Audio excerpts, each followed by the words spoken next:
الحمدللہ رب العالمین والصلاة والسلام علی سید المرسلین وعلی آلہ وصحبہ اجمعین اما بعد فاعوذ باللہ من الشیطان الرجیم بسم اللہ الرحمن الرحیم۔ السلام علیکم ویورز، آپ دیکھ رہے ہیں پروگرام اسلام اور ایمان اور میں ہوں آپ کا ہوسٹ سید اسامہ بخاری۔ ناظرین کرام، یقیناً اللہ رب العزت نے یہ کائنات کا خوبصورت نظام بنایا اور اس کائنات میں جو کچھ تخلیق کیا اللہ رب العزت ہی اس کا خالق اور مالک ہے۔ ہمارا عقیدہ یہ ہے کہ اس کائنات میں جو کچھ ہوتا ہے وہ اللہ رب العزت کی منشا اور مرضی کے مطابق ہوتا ہے، لیکن بعض اوقات جب ہم پریشانیوں میں ہوتے ہیں، مشکلات میں ہوتے ہیں، تو ہم کئی دفعہ سوچتے ہیں کہ یہ آزمائشیں کیوں آتی ہیں، پریشانیاں کیوں آتی ہیں، کیونکہ زندگی کا حصہ ہے کہ انسان اپنی زندگی میں خوشیاں بھی دیکھتا ہے، آزمائشیں بھی دیکھتا ہے، پریشانیاں بھی دیکھتا ہے۔ جہاں زندگی کی آسائشیں ہوتی ہیں وہاں ساتھ ساتھ زندگی میں مشکلات کا بھی سامنا کرنا پڑتا ہے۔ بعض اوقات انسان جب قدرتی آفات، آزمائشوں کا شکار ہوتا ہے تو بہت ساری چیزیں سوچنے پر مجبور ہو جاتا ہے۔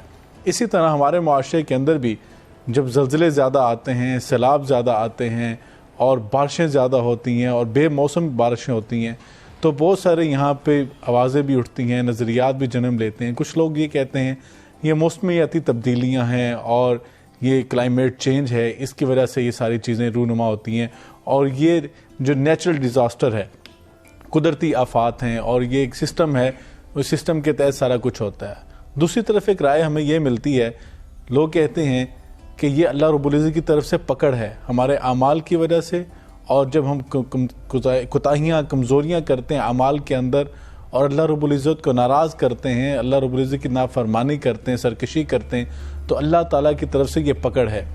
اب یہ دو طرف انتہائیں ہیں، ہمیں یہ چیزیں سمجھنی ہیں کہ آیا یہ قدرتی آفات یہ میں سمجھتا ہوں کہ نیچرل ڈیزاسٹر ہیں یا یہ قدرتی طور پہ یہ افعال ہوتے ہیں، یہ اللہ رب العزت کی طرف سے ہمارے اعمال کی کمزوریوں کی وجہ سے پکڑ اڑ سکتی ہے۔ کچھ عرصہ سے آپ دیکھتے ہیں کہ ہمارے اس روئے زمین کے اوپر زلزلے بھی آ رہے ہیں، سیلاب بھی آ رہے ہیں۔ ابھی گزشتہ کچھ عرصہ قبل پاکستان میں ایک بہت بڑا سیلاب آیا بارشوں کی نتیجے میں، جس نے پاکستان کے 60% حصے کو متاثر کیا اور اس سے زیادہ بہت سارے لوگ متاثر ہوئے، پریشان ہوئے، لقمہ اجل بنے۔ اور اس کے بعد آپ دیکھتے ہیں بھی سائیکلون کی آپ نے میڈیا سے باتیں سنی، سائیکلون ایک بہت بڑا طوفان سمندر سے اٹھا تھا جو کہ ہمارے ساحلی علاقوں کو ٹچ بھی کیا۔ اس کے ساتھ ساتھ زلزلے روزانہ کی بنیاد پر آپ دیکھتے ہیں، اس کی وجہ سے نقصانات دیکھتے ہیں، اور جو موسم گرمی کا تھا اس کے اندر آپ سخت سردی بھی دیکھتے رہے اور وہاں پر آپ ژالہ باری بھی دیکھتے رہے اور بے موسم بارشیں بھی دیکھتے رہے۔ یہ ساری چیزیں کیا ہیں، یہ قدرتی آفات کیا ہوتی ہیں، اور اللہ رب العزت کی پکڑ اگر آ جائے تو ہمیں کیسے من حیث القوم اللہ رب العزت کے آگے استغفار کرنا ہے اور ان ساری چیزوں سے بچنے کی کیا تدبیر ہو سکتی ہے، کیا حال ہو سکتا ہے۔ اسی حوالے سے آج کا پروگرام ہم نے ترتیب دیا کہ ہم جان سکیں کہ قدرتی آفات ہوتی کیا ہیں اور یہ اللہ تعالیٰ کی طرف سے جب انسان کی پکڑ ہوتی ہے تو وجوہات اور اسباب کیا ہیں، ان کا تدارک کیسے کیا جا سکتا ہے۔ اسی اہم موضوع پر گفتگو کرنے کے لیے جو آج ہمارے ساتھ مہمان شخصیات موجود ہیں، یقیناً کسی تعارف کے محتاج نہیں ہیں۔ میرے ساتھ جو پہلی مہمان شخصیت موجود ہیں، آپ انتہائی علمی مرتبہ مقام رکھتے ہیں اور آپ کئی کتابوں کے مصنف بھی ہیں اور ایک بڑی جامع مسجد کے خطیب بھی ہیں اور ایک بڑے قومی ادارے کے آپ استاد بھی ہیں اور بہت سارے استادوں کے استاد ہیں۔ میری مراد پروفیسر حافظ ظفر اللہ شفیق صاحب۔ پروفیسر صاحب کا بہت شکریہ، آپ نے ہمیں وقت دیا اور ان کے ساتھ ہمارے پروگرام کا اکثر حصہ بنتے رہتے ہیں، ہمارے پروگرام کی رونق ہیں اور یقیناً ہم ان سے بہت کچھ سیکھتے ہیں۔ آپ لوگ یقیناً ان کی گفتگو سے استفادہ بھی کرتے ہیں۔ پروفیسر ڈاکٹر عقیل احمد صاحب، ڈاکٹر صاحب آپ کی بہت شکریہ، آپ نے وقت عنایت فرمایا اور پروگرام کا باقاعدہ آغاز کرتے ہیں اور میں پروفیسر صاحب سے پروگرام کا آغاز کرتا ہوں۔ آپ سب یہ فرمائیے گا کہ قدرتی آفات کی جب بات ہوتی ہے تو جس میں میں نے پہلے عرض کیا اپنے انٹرو میں، دو انتہائیں ہمیں دیکھنے کو ملتی ہیں۔ ایک لبرل طبقہ ہے جو کہتا ہے کہ یہ جو دنیا کے ایک سسٹم ہے، یہ سسٹم کے تحت ساری چیزیں ہو رہی ہیں، سسٹم کا بگاڑ ہے تو اس کی وجہ سے یہ ہو رہا ہے۔ دوسری طرف ایک طبقہ ہے وہ یہ کہہ رہا ہے کہ یہ ہم نے اللہ تعالیٰ کو ناراض کیا، اللہ تعالیٰ کی طرف سے پکڑ آئی اور اللہ تعالیٰ ہر چیز کے خالق اور مالک ہے، تو اس وجہ سے اللہ کے اپنی ناراضگی کا اظہار کیا اور اپنے بندوں کو تنبیہ کی، جھنجھوڑا کہ عذاب اکبر کی بات بھی قرآن پاک میں کی گئی اور عذاب ادنا کی بات بھی کی گئی۔ عذاب اکبر آخرت کا اور عذاب ادنا دنیا کا، میں ان کو جھنجھوڑوں گا اور انہیں آزماؤں گا۔ تو یہ جو قدرتی آفات آتی ہیں، یہ قدرتی آفات کیا یہ اللہ تعالیٰ کی طرف سے انسانوں کی پکڑ ہے یا آپ کیا سمجھتے ہیں کہ جو دنیا کے ایک سسٹم ہے اس کے تحت سب کچھ ہو رہا ہے؟ بسم اللہ الرحمن الرحیم. شکریہ اسامہ بخاری صاحب، مجھے آپ کے اس پروگرام میں شریک ہو کر خوشی محسوس ہو رہی ہے. شکریہ، آپ تشریف لائے. بخاری صاحب، یقیناً یہ دو انتہائیں ہیں، بلکہ میں یہ عرض کروں گا کہ ایک جانب انتہا ہے اور دوسری جانب انتہا نہیں ہے، بلکہ قرآن مجید کی تعلیمات کی روشنی میں ہم یہ کہہ سکتے ہیں اور کہ جو کچھ ہوتا ہے اللہ کے حکم سے ہوتا ہے، بے شک، اور اس کا سبب قریبی سبب ہو یا اس کا سبب بعید ہو، ہمارے اعمال ہوتے ہیں. بے شک، یہ قرآن اور حدیث کی تعلیمات ہے. بے شک. قرآن مجید میں اللہ جل شانہ نے فرمایا ہے وما اصابکم من مصیبت فبما کسبت ایدیکم. تمہیں کوئی بھی مصیبت پہنچتی ہے یہ تمہارے اپنی کمائی کا نتیجہ ہوتا ہے. بالکل. جو کچھ تم عمل کرتے ہو، جو کرتوت ہوتے ہیں، اسی کا نتیجہ ہے جو کسی مصیبت، کسی آفت کی صورت میں تم پر آ پڑتا ہے. جی. اور ابھی تو یہ ہے کہ وَيَعْفُو عَنْ كَثِيرٍ، اللہ بہت سے گناہوں کو، گناہ گاروں کو معاف کرتا رہتا ہے. یعنی قرآن مجید میں اللہ سورہ فاطر میں فرماتے ہیں کہ وَلَوْ يُؤَاخِذُ اللَّهُ النَّاسَ بِمَا كَسَبُوا مَا تَرَكَ عَلَى ظَهْرِهَا مِن دَابَّةٍ. اگر اللہ لوگوں کی ان کے گناہوں کی وجہ سے فوری گرفت کرنے لگ جائے جی تو زمین پر چلتا پھرتا کوئی جاندار نظر نہ آئے. تو اللہ بہت کچھ گناہ معاف کرتا ہے، لیکن جب گناہ حد سے بڑھتے ہیں تو پھر اللہ کسی نہ کسی صورت میں گرفت فرماتا ہے. سبحان. اچھا، یہ کہنا کہ یہ ایک فطری اور قدرتی پروسیس ہے اور یہ ہوتا رہتا ہے، کہ قرآن مجید میں ایک واقعہ سورہ احقاف میں اللہ جل شانہ نے ذکر فرمایا قوم عاد کا. جی. کہ جب عذاب آ رہا تھا فلما رأوه عارضا مستقبل اودیتہم، تو کہنے لگے کہ ھذا عارض ممطرنا، یہ بارش ہے، برساؤ بادل ہے، برسے گا، جل تھل ایک ہو جائے گا اور خوب فصلیں ہوں گی. اللہ جل شانہ نے فرمایا کہ جب وہ آ گیا تو کیا تھا، وریح فیہا عذاب علیم، ایک طوفان تھا، ایک آندھی تھی جس میں دردناک عذاب تھا. اس کے بعد جو فرمایا وہ قابل غور ہے. جی. تدمر کل شیء بامر ربها، وہ طوفان، وہ آندھی ہر چیز کو جڑ سے اکھیڑ رہی تھی اپنے رب کے حکم سے. بامر ربها. تو یہ طوفان، آندھیاں، زلزلے، یہ سیلاب، جو کچھ بھی آتا ہے از خود نہیں ہوتا، اس کائنات کا مالک اس کی اجازت سے اور اس کے حکم سے یہ سب کچھ ہوتا ہے. بے شک، بے شک. تدمر کل شیء بامر ربها. تو سب سے پہلے ہمیں یہ سوچنا ہے کہ ہمارے اعمال کیا ہیں. بالکل صحیح. اپنے اعمال کا جائزہ لیں، پھر دیکھیں کہ کیا سزا، یہ سزا ہے آزم. کیوں قرآن مجید نے دونوں طرح کی چیزیں بیان فرمائی ہیں. جہاں مشرکین کا ذکر ہے وہاں بھی سزا کا ذکر ہے، اور مومنین کے لیے بھی فرمایا کہ ہم یہ کبھی ان پر بھی تکلیفیں آتی ہیں. تو کافروں کے لیے ایک ہی چیز ایک پہلو سے دیکھیں تو وہ سزا ہوتی ہے، دوسرے پہلو سے دیکھیں جی تو وہ آزمائش ہوتی ہے. بالکل صحیح. آپریشن ہو رہا ہے، جسم تو کاٹا جا رہا ہے، لیکن کسی کے لیے ہاتھ کاٹنا اس کی سزا ہے اور کسی کے لیے ہاتھ کاٹنا اس کی آپریشن اس کی صحت کے لیے ہوا کرتا ہے. تو کافروں کے لیے کچھ چیزیں سزا بن جاتی ہیں، لیکن مومنین کے لیے وہ ابتلا ان کے لیے ایک جھنجھوڑ ہے، خواب غفلت سے بیدار کرنا ہے. آپ صاحب آپ نے یہ نقطہ بیان کیا اور یقیناً آپ نے جو گفتگو کا رخ دیا ہے وہ یقیناً ہم اس نہج پہ پہنچے ہیں کہ یہ واقعی ہی جو ہمارا عقیدہ یہ ہے، ہمارا ایمان یہ ہے، کائنات میں جو کچھ ہوتا ہے عرش والے کی مرضی سے ہوتا ہے. یہاں پہ تو ایک پتہ بھی عرش والے کی مرضی سے نہیں ہل سکتا. تو یقیناً رب تعالیٰ کی مرضی اور منشا کے مطابق ہی سب کچھ ہوتا ہے. لیکن بات یہ ہے کہ یہ ہماری اعمال کی کمزوریوں کی وجہ سے ہوتا ہے, ہمارے اعمال کی نحوستوں کی وجہ سے ہوتا ہے اور اللہ تعالیٰ کی ناراضگی کا سبب بنتا ہے. ڈاکٹر صاحب یہ فرمائیں کہ جب نبی کریم علیہ الصلوۃ والسلام نے فرما دیا کہ میری امت جو ہے یہ بڑے عذاب سے محفوظ رہے گی, اللہ تعالیٰ ان کے چہرے مسخ نہیں کرے گا, میری دعا کی برکت ہے, اور لیکن عذاب ادنا قرآن کریم میں بیان کیے گئے کہ یہ ان کو میں آزماؤں گا, جھنجھوڑوں گا.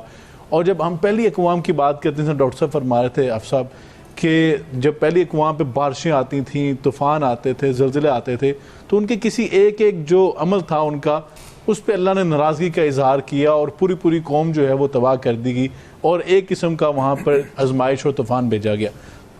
تو آج جو کچھ ہو رہا ہے ہماری کائنات کے اندر اور پورے روئے زمین کے اوپر آپ دیکھ رہے ہیں, خصوصاً اپنے خطے کے اندر آپ دیکھ رہے ہیں کہ یہاں پہ جس موسم میں ہم گرمی کے گزر رہے ہیں, ان دونوں میں تو ایسی بارشیں نہیں دیکھنے کو ملتی تھیں ہمیں پہلے, اور اسی طرح اس طرح کے سیلاب ہمیں پہلے کبھی دیکھنے کو نہیں ملتے تھے, اور جس طرح پے در پے جس طرح زلزلے آ رہے ہیں, ان ساری چیزوں کو آپ کس سینیریو میں دیکھتے ہیں؟ الحمدللہ رب العالمین والصلاة والسلام علی سید الانبیاء والمرسلین. بہت شکریہ اسامہ بخاری صاحب. دو تین چیزیں جو بنیادی طور پر ہمیں اپنے ذہن میں کہہ لیجیے راسخ کر لینی چاہیے. اس میں پہلی بات تو یہ کہ اللہ تعالیٰ کسی پر ظلم نہیں کرتا, ایک بات. اور دوسری بات یہ بھی ذہن میں رکھی جائے کہ رب کی پکڑ بہت سخت ہے. اور تیسری بات یہ کہ ضروری نہیں ہے کہ جو آزمائش ہوتی ہے یا تکلیف ہوتی ہے اس میں اللہ کے نافرمان ہی آزمائے جاتے ہیں, اللہ کے اپنے بھی آزمائے جاتے ہیں. ایک بڑی مشہور حدیث مبارکہ ہے, حضور علیہ السلام نے فرمایا کہ مومن ہر بندے پر جو آزمائش, تکالیف, امتحانات ہیں اس کی ایمانی حالت کے مطابق آتے ہیں. آپ غزوہ احزاب کا منظر پڑھیے تو اس حوالے سے سورہ احزاب میں ان صحابہ کرام کے حوالے سے کہا وَزُلْزِلُوا زِلْزَالًا شَدِيدًا, وہ بڑی سختی سے جھنجھوڑے گئے ہیں. تو وہ جو اولین کہہ لیجئے کہ بارگاہ رسالت مآب علیہ تحیت و ثنا کے تربیت یافتہ تھے, ان کی آزمائش ہو سکتی تو میں اور آپ کیا چیز ہے؟ خیر القرون کرنی. بالکل خیر القرون ہے. اچھا, اب دنیا میں ابھی جو بات ہو رہی ہے کہ جو مختلف اذہان ہیں, مختلف افکار ہیں, جو بھی زمین کے معاملات ہیں یا جو بھی یہ افتاد آتی ہیں, ان کو اپنے پرسپیکٹو سے دیکھتے ہیں. ہمیں being a student of religion of Islam اس چیز سے انکار نہیں ہے کہ ہر چیز کے طبعی خواص ہوتے ہیں, وہ اپنی خاصیت کے مطابق کام کرتی ہے, اور جو نیچرل جیولوجیکل پروسیس ہوتا ہے وہ چلتا ہے. لیکن بخاری صاحب یہ بات ذہن نشین رہنی چاہیے کہ ہر شے اپنی خاصیت کے ظہور میں کسی ذات کی پابند ہے. اس کی مثال قرآن نے دی بھی ہے. دیکھیے, آگ ہے, آگ کا کام جلانا ہے, لیکن جب اسی آگ میں سیدنا ابراہیم علیہ السلام گئے تو اس کی خاصیت کو رب کریم نے اپنی حکمت بالغہ اور قدرت سے بدلا یا نہیں بدلا؟ تو بس وہی رب ہے, اس کی شان و شوکت اور ہر روز اس کا ایک نیا رنگ ہے. یہ جو ہم پر مشکلات آتی ہیں, تکالیف آتی ہیں, قرآن کریم نے جہاں بھی یہ چیزیں جو اہل ایمان کے لیے جو پیرامیٹر بتائیں وہ اور ہیں, ان کے لیے آزمائش ہیں. اور جو بالکل نافرمان قومیں تھیں نبی پاک علیہ السلام سے پہلے جو تھیں, ان میں پہم, سرکشی, نافرمانی, حدود اللہ سے روگردانی, فکری, اخلاقی اور معاشی بگاڑ تھے, اور رائے ضلالت کا انتخاب کرنا, پھر گناہوں پر گرفت, عبادات سے دوری, پھر آپ دیکھ لیجئے ظلم کا دورہ ہوتا رہا ہے. اور حضور علیہ السلام نے جو بالکل آپ رحمت للعالمین ہیں, جو کفار کہتے تھے کہ آپ لے آئیے اس عذاب کو, تو نبی اللہ تعالیٰ نے فرمایا کہ محبوب جب تک آپ ان میں ہیں ہم ان کو عذاب نہیں دیں گے, اور یہ حکم قیامت تک کے لیے. لیکن جو تنبیہات ہیں, جو جھنجھوڑنا ہے اور مختلف اعمال پر جو تکالیف آئیں گی, مشکلات, وہ تو آنی ہیں, اور وہ جزوی طور پر عذاب برحق ہیں, وہ آتے ہیں, آئے بھی ہیں اور آتے رہیں گے قرب قیامت تک. آپ دیکھیے نبی پاک علیہ السلام نے فرمایا کہ تم نیکی کا حکم دیتے رہنا اور برائی سے روکتے رہنا, اور ظلم کرنے والے کا ہاتھ پکڑ کر اسے ظلم سے روکنا, ورنہ اللہ تعالیٰ تم پر بھی ایسی لعنت کرے گا جیسے پہلی امتوں پر کی. اور آپ نے فرمایا جب لوگ معاشرہ میں منکرات دیکھیں, یعنی غیر شرعی کاموں کو, اور اصلاح نہ کریں اور ظلم سے نہ روکیں, تو قریب ہے ان پر خدا کا عذاب آ جائے. اور پھر فرمایا میری امت میں کچھ لوگ شراب پی رہے ہوں گے, اس کا نام انہوں نے بدل دیا ہوگا, گانے کے آلات بج رہے ہوں گے, گانے والیاں گانے گا رہی ہوں گی تو اللہ تعالیٰ ان کو زمین میں دھسا دے گا، تکالیف ہو جائیں گی۔ تو ڈاکٹر صاحب یہ ساری چیزیں جو آپ نے بیان کی ہیں، تو یہ جو ڈاکٹر صاحب بیان کر رہے ہیں آپ صاحب، تو کیا آپ نہیں سمجھتے کہ ہمارے معاشرے میں ساری چیزیں پائی جاتی ہیں؟ امر بالمعروف کرنے والے جو لوگ ہیں ان کو تو روکا جاتا ہے، ہم تو آواز بند کرتے ہیں دین کی، ہم نے تو مساجد کے سپیکرز کو بند کر دیا کہ خیر کی آواز جو کہیں تک پہنچ نہ سکے۔ اور جو دوسری بات کی وہ نہیں منکر کی، ہم نے برائی سے روکنا کیا تھا، یا برائی کو فروغ دیا جاتا ہے، فحاشی کو پروموٹ کیا جاتا ہے، اور آپ دیکھتے ہیں کہ ایسے لوگوں کے لیے آسانیاں ہوتی ہیں، اور ایسے لوگ آسانی کے ساتھ جو اپنے ٹارگٹس کو پورا کرتے ہیں، اور جو اصلاح کی بات کرنے والے ہوں، جو لوگوں کو قریب لانے والے ہوں، اللہ تعالیٰ کے نزدیک لانے والے ہوں، ان کے لیے مشکلات کھڑی کر دی جاتی ہیں۔ تو پھر کیا یہ جو سب کچھ ہمارے ساتھ ہو رہا ہے، جو آزمائشیں آتی ہیں، آندھیاں آتی ہیں، طوفان آتے ہیں، زلزلے ہیں، سیلاب ہیں، تو یہ پھر اس کے اسباب اور وجوہات کے اوپر غور کیا جائے تو آپ پھر اس کے اسباب اور وجوہات کیا دیکھتے ہیں؟ دیکھیے بخاری صاحب، اسباب تو خود ہمارے ہی گناہ ہوتے ہیں، ہمارے اعمال کی پاداش ہے جو کچھ ہمارے سامنے آتی ہے۔ اس کو ہم ایک یعنی اپنی حصی مثال سے سمجھ سکتے ہیں کہ بعض اوقات سر میں درد ہوتا رہتا ہے، انسان کو گولی کھا لیتا ہے، پھر چلتا رہتا ہے سلسلہ، لیکن جب اس کا جائزہ لیا جاتا ہے تو پتہ چلتا ہے کہ اندر تو کینسر ہو گیا ہے۔ بس یہی معاملہ یہاں بھی ہے کہ چھوٹی چھوٹی چیزیں ہوتی ہیں، ہم سمجھتے ہیں کہ معمولی بات ہے، لیکن اندر ہی اندر لائف سٹائل ہے، لیکن اندر ہی اندر گناہ اتنا بڑھ چکا ہوتا ہے کہ وہ پوری کی پوری قوم پر عذاب اور وبال بن کر نازل ہوتا ہے۔ تو یہ آپ نے درمیان میں ایک بات کہی لاؤڈ سپیکر کی، جی، تو یہ معاملہ بڑا ڈینجرس ہے۔ جی، لاؤڈ سپیکر کا استعمال ہونا چاہیے، لیکن کسی سلیقے سے جو آس پاس رہنے والوں کے لیے عذاب نہ بن جائے۔ بالکل صحیح، یہ بھی ایک عذاب، یہ بھی ایک عذاب ہے، یعنی یہ نوائز پولوشن، اسی کا تو نام ہے۔ اب نوائز پولوشن میں صرف گاڑیوں کے سائرن اور ہارن نہیں ہے، بلکہ یہ بھی تو ایک شامل ہے۔ اندر 50 آدمی بیٹھے ہیں مسجد میں، اور اوپر 10 سپیکر لگے ہوئے ہیں جو پورے محلے کو ڈسٹرب کر رہے ہیں۔ یہ چیز غلط ہے۔ تو ہر چیز میں جب آپ حد کراس کریں گے تو اس کے نتیجے میں کوئی نہ کوئی سزا وہ ملتی ہے۔ جی بالکل، چھوٹا گناہ ہوگا، چھوٹی سزا ہے۔ اچھا، یہ ضروری نہیں ہے کہ اجتماعی طور پر ہو، انفرادی زندگی میں بھی یہ پکڑ آتی ہے۔ اچھا، میں ایک واقعہ یاد آ گیا، وہ عرض کر دیتا ہوں۔ حلیۃ الاولیاء میں اور اسماء الرجال کی کتابوں میں محمد ابن سیرین رحمۃ اللہ علیہ ہماری تاریخ کے ایک بڑے عالم گزرے ہیں، جن کا تعبیر رؤیا کے حوالے سے بڑا نام ہے۔ تو آخری ایام میں وہ ایک مقروض ہونے کی وجہ سے جیل میں ڈال دیے گئے، اور اس قرض کا ایک پس منظر تھا، انہوں نے 40,000 درہم میں کوئی غلہ خریدا، لیکن جب خرید چکے تو پتہ چلا کہ یہ اس کے اندر کچھ گڑبڑ تھی۔ انہوں نے صدقہ کر دیا یا چھوڑ دیا اسے، تو جس کی رقم تھی وہ رقم نہیں دے پائے، تو اس نے کیس کر دیا اور ان کو اٹھا کے قید کر دیا گیا۔ اس موقع پر فرمایا کہ میں نے سوچا آخر کیا مجھ سے گناہ ہو، تو کہنے لگے مجھے یاد آیا کہ 40 برس پہلے میں نے کسی شخص کو حقارت سے کہا تھا، یا مفلس، او کنگلے، یا فقیر، او فقرے۔ یہ آج مجھے اس کی سزا ملی ہے کہ میں خود مفلس ہو کر جیل میں پڑا ہوں۔ تو کوئی بھی گناہ ہو، کوئی بھی سزا ہو، اس کا کوئی نہ کوئی قریبی یا بعیدی سبب انسان کا اپنا عمل ہوا کرتا ہے۔ تو ایسے مواقع پر ہمیں اپنا جائزہ لینا چاہیے، انفرادی سطح پر بھی اور اجتماعی سطح پر بھی، کہ یہ جو کچھ ہو رہا ہے کہیں ہمارے ہی تو اپنے اعمال کو ہمیں درست کرنا چاہیے۔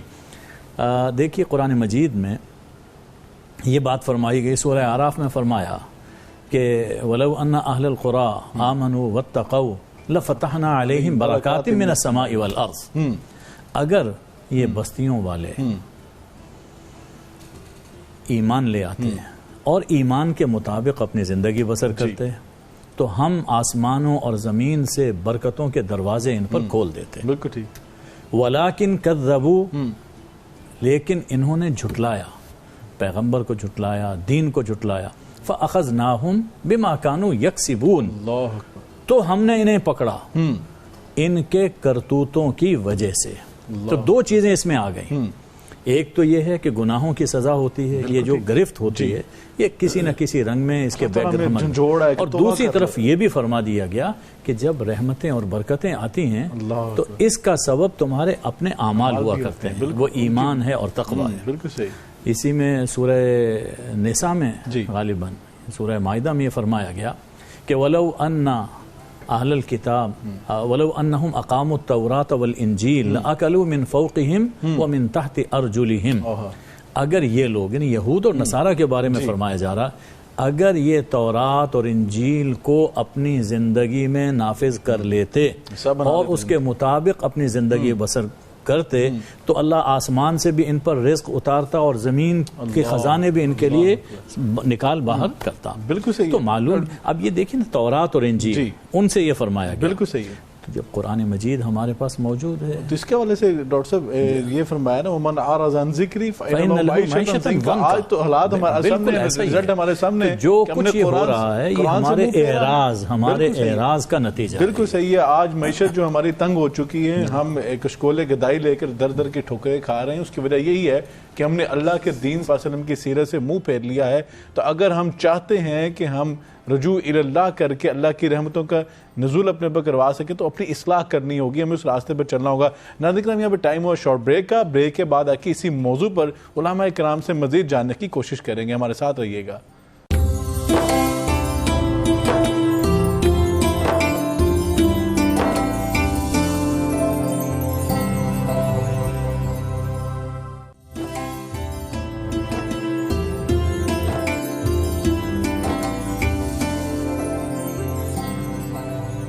ویلکم بیک ویور، پروگرام اسلام اور ایمان میں آپ کے ایک مرتبہ پھر خیر مقدم کرتے ہیں۔ بریک پہ جانے سے پہلے آپ سب بڑی خوبصورت بات بیان فرما رہے تھے کہ یہ جو کچھ ہم دیکھ رہے ہیں، زلزلے، سیلاب، آندھیاں، طوفان، اور یہ بہت کچھ جو ہمارے ساتھ ہو رہا ہے، یقیناً یہ ہمارے ہاتھ کا اپنا کمایا ہوا۔ قرآن پاک نے فرمایا ظہر الفساد فی البر والبحر بما کسبت ایدی الناس، یہ جو آپ کے بحر و بر میں فتنہ فساد برپا ہو چکا ہے یہ انسان کے اپنے ہاتھ کا کمایا ہوا ہے۔ یقیناً ہمارے اعمال کی کمزوریاں، ہمارے اعمال کی نحوستیں جو ہیں یہ ان کی شامت ہے۔ ڈاکٹر صاحب بڑا خوبصورت رخ دیا آپ صاحب نے بھی گفتگو کو، اور آپ نے جو بریک پہ جانے سے پہلے ایک بڑا ویلڈ پوائنٹ اٹھایا تھا۔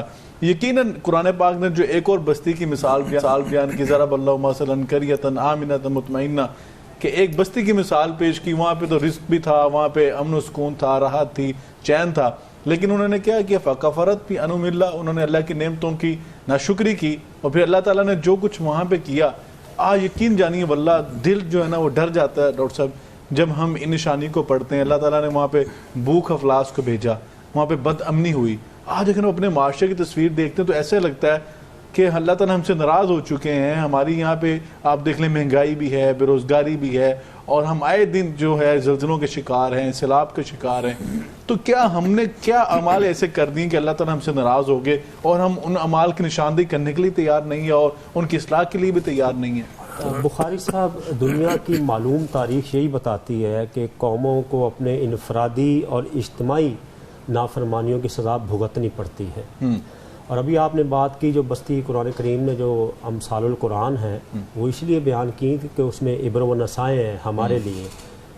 اللہ کی نعمتوں کی ناشکری یہی نہیں کہ صرف اس کا شکر ادا نہ کیا جائے، بلکہ اس کی نعمتوں کو جس جگہ اس نے خرچ کرنے کا حکم دیا ہے اس کے علاوہ خرچ کیا جائے گا، یہ بھی ناشکری ہے۔ بالکل صحیح۔ میں ایک حدیث اور سنا دوں تاکہ ہم اپنے عمومی طور پر معاشرے میں اپنے چلن کا جائزہ لیں اور ہمیں پتہ چلے کہ کون سی وجوہات ہیں جس کی وجہ سے یہ مصائب تکالیف آ رہی ہیں۔ حضور صلی اللہ علیہ وسلم نے فرمایا جب مال غنیمت یعنی حکومتی سرکاری مال کو لوٹا جانے لگے، امانت کو غنیمت کا مال سمجھ لیا جائے، زکوٰۃ کو تاوان سمجھا جانے لگے، حصول علم میں دینی مقاصد کو نظر انداز کر دیا جائے، بیٹا دوست کو قریب اور باپ کو دور کر دے، مسجدوں میں دنیاوی باتیں اور شور ہونے لگے، قوم کا قبیلے کا سردار فاسق شخص ہو اور قوم کا لیڈر ذلیل ترین شخص ہو، کسی کی عزت صرف اس کے شر کی وجہ سے کی جائے، ناچنے والیاں اور گانے کے آلات عام ہو جائیں،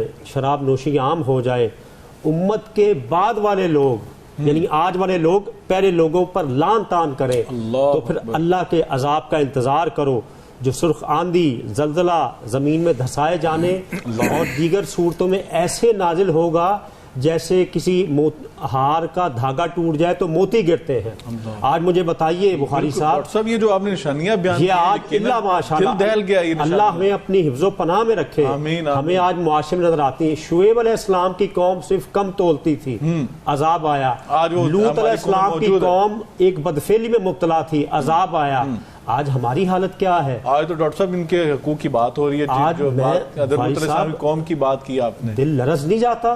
پھر آپ دیکھیے ہر شر، گناہ اور بدی کا امپیکٹ بڑا مہیب صورت میں سامنے آتا ہے. آپ شر کی فصل کاشت کر کے خیر کی امید لگائیں، یہ آپ کی بے وقوفی ہے. بالکل صحیح. یہ آپ اپنے آپ کو دھوکے میں دے رہے ہیں، اللہ کے معاملے میں اپنے آپ کو دھوکے میں رکھ رہے ہیں. تو یہ جو سارے معاملات ہیں، یہ جو چیزیں ہیں، اس پہ ہمیں غور کرنا ہوگا. اور پھر ایک یہ جو سوچ ہے کہ دنیا دار الجزا ہے، دنیا دار العمل ہے، آخرت دار الجزا ہے، وہاں پر جزا ملے گی، عذاب ملے گا.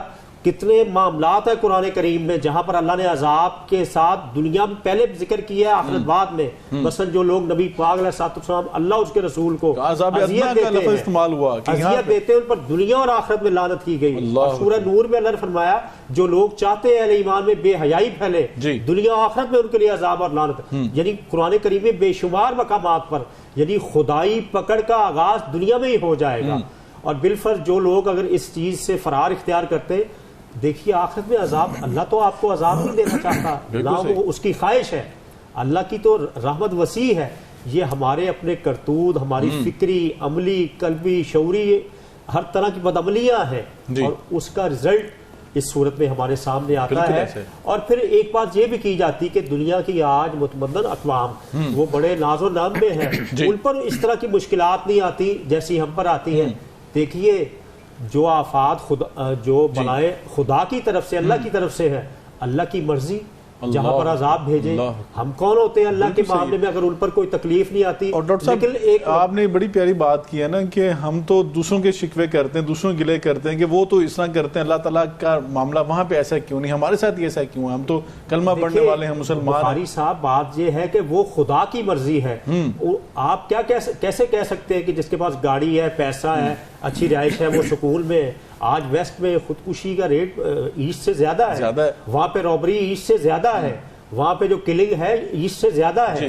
آپ ذرا اسٹڈی تو کر کے دیکھیے وہاں انسان اپنی کہہ لیجیے سیٹسفیکشن کے لیے، سکون کے لیے کتنی پلز اور میڈیسن کی طرف جا رہا ہے.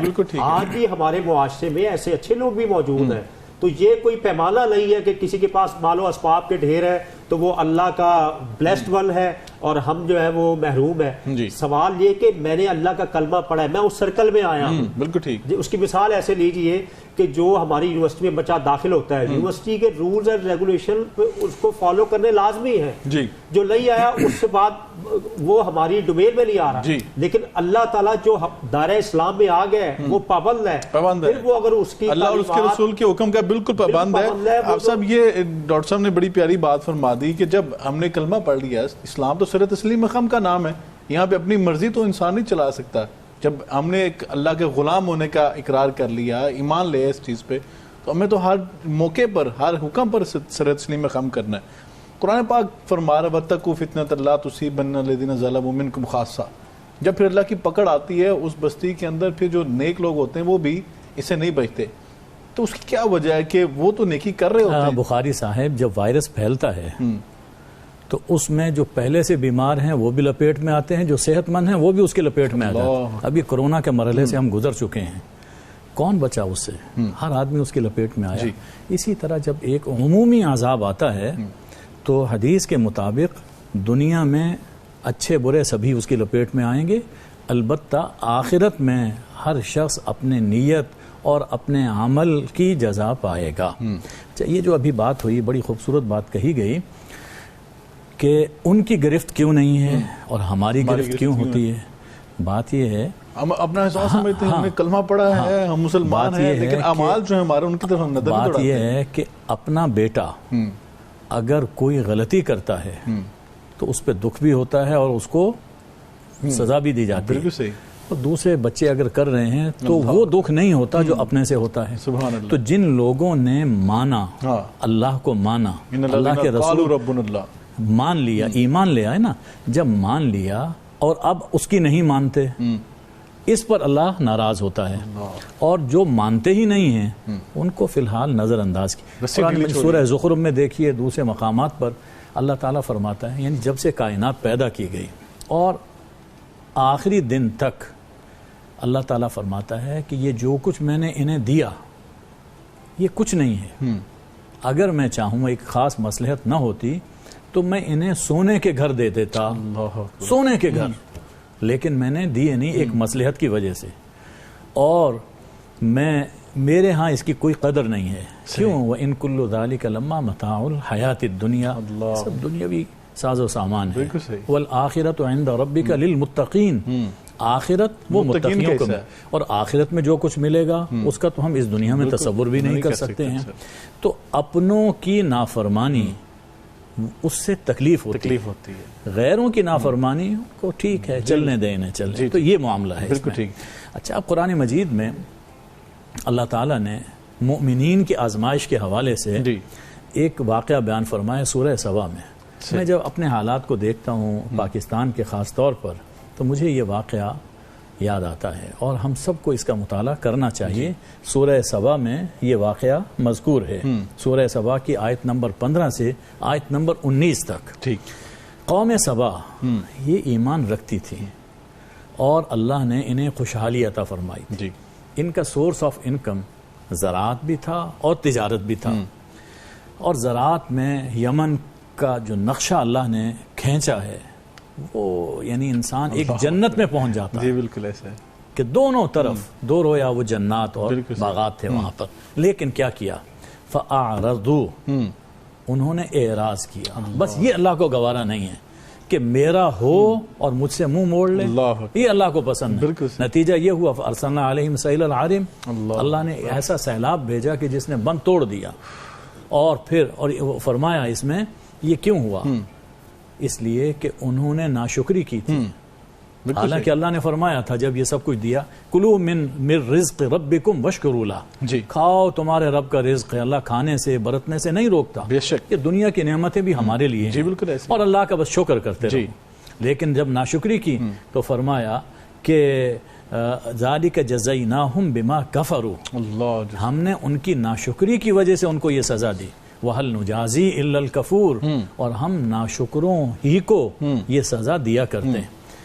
پاکستان اللہ بلدۃ طیبہ ورب غفور. بالکل صحیح. واللہ بلدۃ طیبہ کے ترجمہ کر کڑے تو وہ پاکستان ہی بنتا ہے. پاکستان ہے یہ, بلدۃ طیبہ پاکستان ہے, اور رب ہے بخشنے والا. اگر تم سے کوئی خطا ہو جائے گی اللہ فرمائے معاف کروں گا, لیکن مجھ سے منہ نہ موڑو, میرے بن کر رہو. افسوس یہ ہے کہ ہم بھی قوم سبا کی راہ پہ چلے. نعرہ لگایا تھا کہ پاکستان کا مطلب کیا, لا الہ الا اللہ, لیکن جب سے پاکستان بنا ہے آپ ہر دور میں دیکھ لیجئے کہ پاکستان کے نظریے سے ہم لوگوں نے انحراف کیا. اب ہم کہتے ہیں کہ پاکستان تو اس مقصد کے لیے بنا تھا, پاکستان اس مقصد کے لیے بنا تھا. اس کا نتیجہ بھی دیکھ لینا کہ زرعی ملک ہے نا, زرعی ملک ہے تو پھر زراعت تباہ کی ہو رہی تھی. یہاں پہ آٹا لینے کے لوگ قطاروں میں لگے ہیں ڈاکٹر صاحب, وہ اس کے لیے جان جو ہے اپنی گنوا رہے ہیں. تو ڈاکٹر صاحب یہ سارا سینیریو جو ہے آپ نے جو پہلے آپ سامنے جو مثال بیان کی, یقیناً قرآن پاک جو ہم جب پڑھتے ہیں تو یہ ہمارے لیے ہے نا, اس میں ہم نے نصیحت لینی ہے. ڈاکٹر صاحب آپ نے جو پہلے نشانیاں بیان کی نا, میں تب سے سچی بات ہے کہ وہ اسی سوچ میں کیا حدیث میں ہر چیز وضاحت کے ساتھ بیان کر دی, اور یقیناً اگر پوائنٹ آؤٹ کی دیں ڈاکٹر صاحب چیزیں تو آپ کو نہیں لگتا کہ ساری چیزیں ہماری قوم میں موجود ہیں, اور پھر اس کے بعد بھی ہم گلے کریں کہ اللہ تعالیٰ جو ہے وہ ان کے ساتھ جو بڑا رحم و کرم کا معاملہ ہے, ہمارے ساتھ جو ہے ایسے ہو رہا ہے. تو ڈاکٹر صاحب اس سارے سینیریو پہ اب ہماری ذمہ داری کیا ہے؟ ہم نے کیسے اس سارے جو اللہ تعالیٰ کی طرف سے ہماری پکڑ ہے, ہم نے کیسے اس سے بچنا ہے, اللہ تعالیٰ کو کیسے منانا ہے, اللہ کی ناراضگی کو کیسے دور کیا جا سکتا ہے؟ اچھا, پہلی بات تو بخاری صاحب یہ ذہن میں رہنی چاہیے, اللہ بڑا کریم ہے, بے شک وہ مان جاتا ہے. کائنات میں کون سا ایسا گناہ ہے جو اس کی رحمت سے بڑا ہو, بشرطے کہ آپ نے صدق کے دل سے معافی مانگنی ہے. اچھا, حیات انسانی کے اگر تعلقات کے تناظر میں دیکھا جائے تو اس کی 3 جہاز ہیں بنیادی, اس سے باہر نہیں ہے انسانی زندگی. پہلا اس کا تعلق ہے تعلق مال خلق, مخلوقات کے ساتھ تعلق. دوسرا ہے تعلق مع نفس، اپنی ذات سے تعلق، تیسرا ہے تعلق مع اللہ، بے شک اللہ کی ذات کے ساتھ تعلق۔ اب انسان غور کرے، اللہ سے شروع کرتے ہیں، اللہ کے ساتھ جو میرا تعلق درست ہے اس کی بنیاد توبہ استغفار ہے۔ بے شک توبہ، ہم بزرگوں کے جب تذکرے پڑھتے ہیں وہ عبادت کے بعد بھی معافی مانگتے تھے، توبہ کرتے تھے۔ پتہ نہیں جو اللہ کا پتہ نہیں حقیقی سٹینڈرڈ ہم تو نہیں جانتے، اللہ نے کہا نماز پڑھ لو، ہو سکتا ہے ہم نے ویسے نہ پڑھی ہو تو معافی مانگ لو، کوئی غلطی نہ رہ گئی ہو۔ تو اللہ کے ساتھ تعلق تو توبہ استغفار کی صورت میں جڑے گا۔ اچھا، اپنی ذات کے ساتھ تعلق مع نفس جو ہے، وہ جو میں نے حدیث مبارکہ میں عرض کیا تھا کہ خیر کو فروغ دیا جائے اپنے کردار سے، اپنی زبان سے، آپ کی جتنی کیپیسٹی ہے، صلاحیت ہے، خیر الناس من ينفع الناس، یعنی آپ خیر کے پیامبر بن جائیں۔ اور اپنی ذات میں ہر مسلمان ایک دائی ہے، پریچر ہے، بھلے وہ باضابطہ بنا ہے یا نہیں بنا، لیکن فی نفسہ ہی وہ پریچر ہے، خیر کا علم بردار ہے۔ اور تیسری بات خدمت خلق، یعنی حقوق العباد کے لیے مستعد ہو جائیں۔ آپ دیکھیے بخاری صاحب، مجھے بڑی تکلیف سے کہنا پڑ رہا ہے، ذرا ان گھروں میں جا کر دیکھیے جو ماتم کدے بن گئے، جو یونان میں کشتی ڈوب گئی ہے، وہ کیا قصور تھا ان کا؟ اسٹیٹ کے جو وارثان ہیں، جو ادارے ہیں بڑے، اسٹیٹ کی معاشی سماجی پالیسی بنانے والے ہیں، وہ جواب نہیں دیں گے کہ کس لیے وہ رزق کی تلاش میں گئے۔ اگر انہوں نے ادھر ان کو ذرائع مہیا کیے ہوتے، اب اس کو کہا جائے یہ خدائی آفت ہے، خدائی آفت تو ٹھیک ہے، یہ موت اللہ ہی دیتا ہے، زندگی دیتا ہے، لیکن اس کا کوئی سبب بھی تو تھا۔ ڈاکٹر صاحب یہاں پہ تم نے فاروق رضی اللہ عنہ کا وہ قول نہیں یاد آتا کہ جو نے فرمایا تھا کہ دریائے فرات کے کنارے پہ کوئی جانور بھی اگر پیاسا مر گیا، بکری کا بچہ جو مشہور ہے، عمر ڈرتا ہے کہ جواب نہ دے۔ اور دیکھیے کہ یہ وہ کون لوگ تھے۔ ابھی آپ دیکھیے حادثہ ہوا موٹر وے پہ، وہ بغیر تحقیق کے بس چلائے گی، لوگ لقمہ اجل بن گئے۔ ہمارے لیے تو آسان ہے آج کل یہ دیکھنا پڑھنا، کیا یہ کس لیے حادثات سامنے آتے ہیں؟ اس میں ہماری ذمہ داریوں کے ادراک کا ہم ادراک نہیں کر رہے، ہم اپنی ذمہ داری جو اللہ کے ساتھ ہے اس کو پورا نہیں کر رہے، جو لوگوں کے ساتھ ہے اس کو پورا نہیں کر رہے، اور جو اپنی ذات کے حوالے سے اپنی خلوت میں ہم کتنے پاکیزہ ہیں، اپنی جلوتوں میں لوگوں کے ساتھ ہمارے معاملات کیسے ہیں۔ تو خدا را ان پہ غور کیجیے۔ یقیناً سچی بات ہے کہ یہ آزمائشیں جو ہیں ان کی وجوہات میں اگر بات کی جائے تو وہ ہمارے ہی قصور نظر آتا ہے کہ ہم نے جو ہے رب کو اس طریقے سے نہیں منایا جس نے قرآن نے فرمایا وما قدر اللہ کا قدری ہی، ہم نے اللہ کی قدر کو جانا ہی نہیں، اور جو اللہ کے احکامات تھے انہیں ہم نے پس پش ڈال دیا اور اپنی مرضی کے مطابق زندگی گزارنے کی کوشش کی، تو نتیجہ اور رزلٹ آپ کے سامنے ہے۔ اب سب یہ فرمائیں کہ جو قدرت کا نظام ہے، کہا جاتا ہے دین اسلام دین فطرت ہے، دین اسلام سبزہ کو پسند کرتا ہے، دین اسلام میں درختوں کو لگانے کا فضائل بیان کیے گئے، درختوں کو کاٹنے سے منع کیا گیا، سبزے کی جو ہے وہ ترغیب دی گئی، سبزہ لگایا جائے، اور نیچر سے پیار کرنے کا کہا، پانی کی صفائی کا خیال کی بات کی، اسلام کے اندر کہا کہ صفائی نصف ایمان ہے، آدھا ایمان قرار دے دیا۔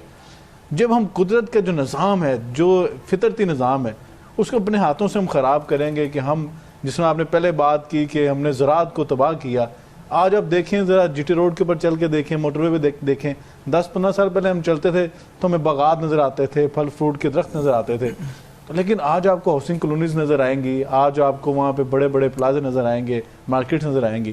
تو ہم نے تو اپنے ہاتھ سے بھی نظام خراب کیا ہے نا جو فطرت کا ہے۔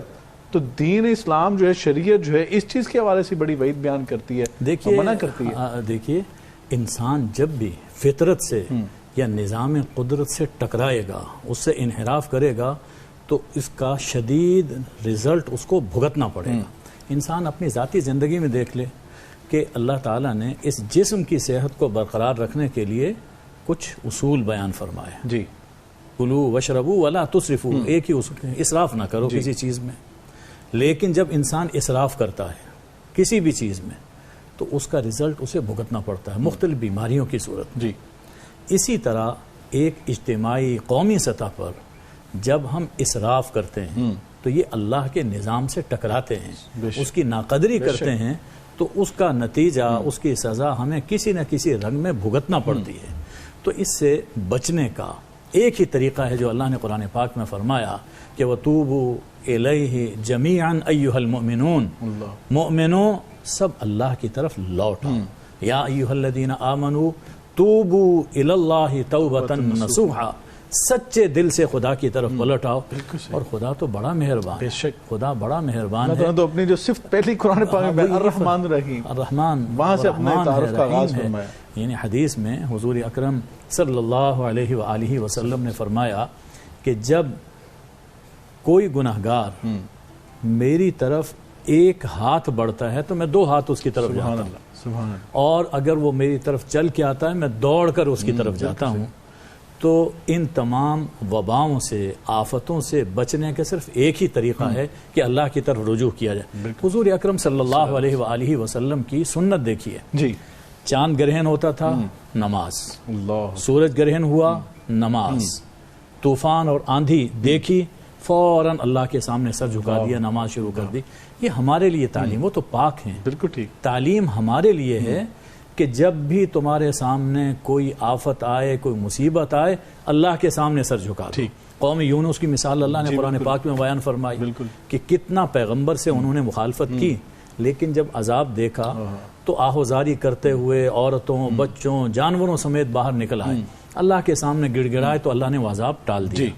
یہ قانون اللہ کا صرف اس قوم کے لیے نہیں ہے، بالکل ٹھیک، اب بھی ہے. یہ ہمارے جو حال ہیں وہ قوم یونس کی طرح ہو چکے ہیں. تو پھر ہمیں کیا کرنا ہے؟ یہ جو آپ دیکھ رہے ہیں کہ اتنے بڑے جو گڑھے آپ کے پڑ رہے ہیں، ژالہ باری ہو رہی ہے، فصلیں آپ کی تباہ ہو رہی ہیں، تو اس سارے سنیری میں من حیث القوم ہمیں کیا کرنا ہوگا؟ یہ بخاری صاحب، میں یعنی شاید سخت جملہ کہہ رہا ہوں، یہ چھوٹے گڑھے ہیں.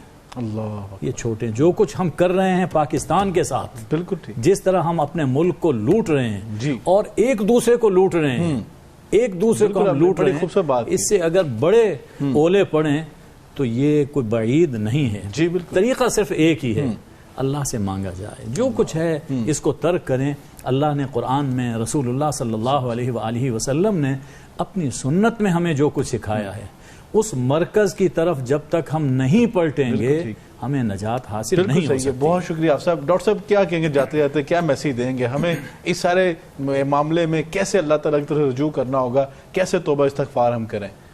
بخاری صاحب دیکھیے، آج کے ہمارے جو لمحے موجود میں ہم نے کتنے ایسے عیوب، نقائص، گناہ ہیں، ان کو نام بدل دیا ہے، اور نام بدل کے اس کو کہہ لیجیے ذہانت سے تعبیر کرتے ہیں. آپ ایک دوسرے انسان کو تو دھوکہ دے سکتے لیکن اس خدا کو نہیں دے سکتے. یاد رکھیے، جو آپ کا خالق ہے، مالک ہے، مدبر ہے، خدا را رجوع اللہ کیجئے اخلاص کے ساتھ.